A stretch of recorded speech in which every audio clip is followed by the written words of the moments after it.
Hello everyone. This video is going to demonstrate how to use the website and app Nearpod.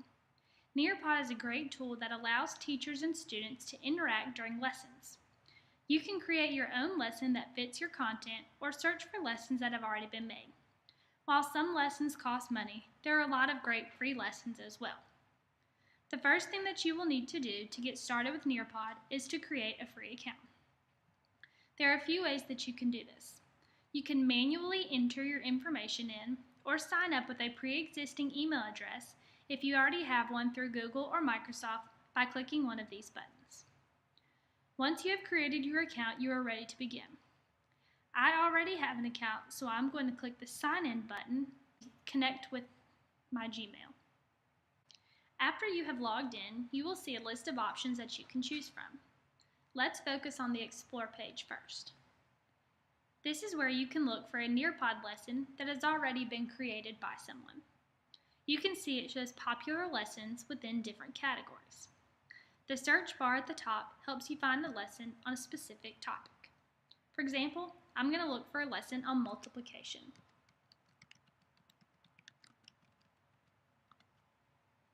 Several lessons came up, but there are a lot to sort through, so I'm going to use the filters to narrow my search. Free, math, 3rd grade, search all lessons. Click on a lesson to see if it is one you want to use. Look through the slides and see if you like the information. If it's not something you want to use, go back and continue your search. If this is a lesson that you can find useful, then click Add to my library. Now that you understand how to search for a Nearpod, let's look at creating one. Start by clicking the Create button at the top of the page. You will always want to click the Settings button and enter in the information to keep your library organized.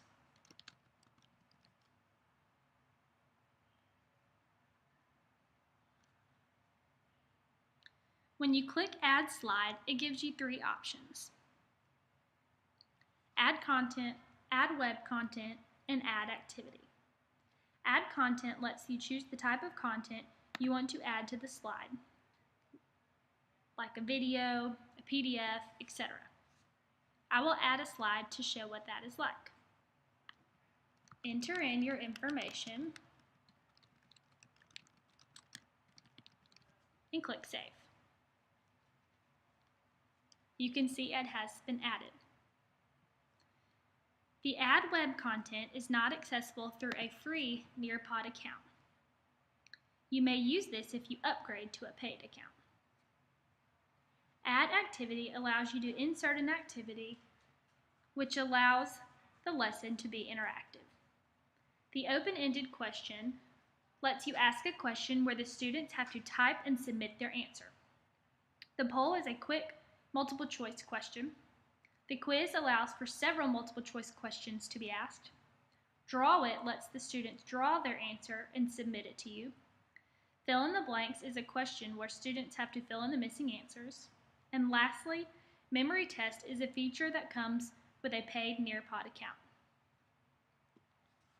Instead of clicking Add Slide, you also have the option of dragging files and dropping them to the blank space. This will add it to your lesson. When you are done making your lesson, you can share this lesson with others via email, or you can also preview the lesson slides. Finally, you must click the Create button to create this lesson. It will then take you to your library. This is where all your lessons are stored that you have created or that you have searched for and added. You may refer back to your library anytime you want to use the lesson. You may also organize your library the way you like it. You can sort your Nearpod lessons according to the category you'd like, and you can also add folders to keep the lessons in one spot. The last step in using Nearpod is having students connect to your lesson. They will need a device to do this. Find a lesson you want to use and click Live Lesson. You may also do student-paced lesson, which allows the students to complete the lesson at their own speed. Students will need to go to the Nearpod app or website and enter in the code that the lesson assigns you. I'm going to join the lesson from the Nearpod website so that you can see what this looks like.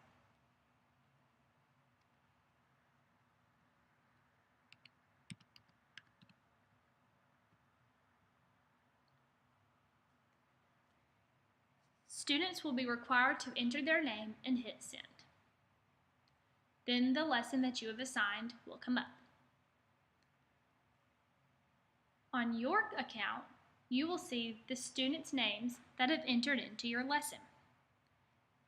Their names will have a green dot next to it while they are part of the lesson. If they ever leave the lesson, then their name will turn red so you know they are not following along. This is a good accountability tool for teachers and students. When you are done with the lesson, click the arrow and hit End Lesson and Yes. Nearpod is a great tool for students and teachers to communicate during lessons. The students really enjoy it and have a great time with it. I hope you will use it in your classroom.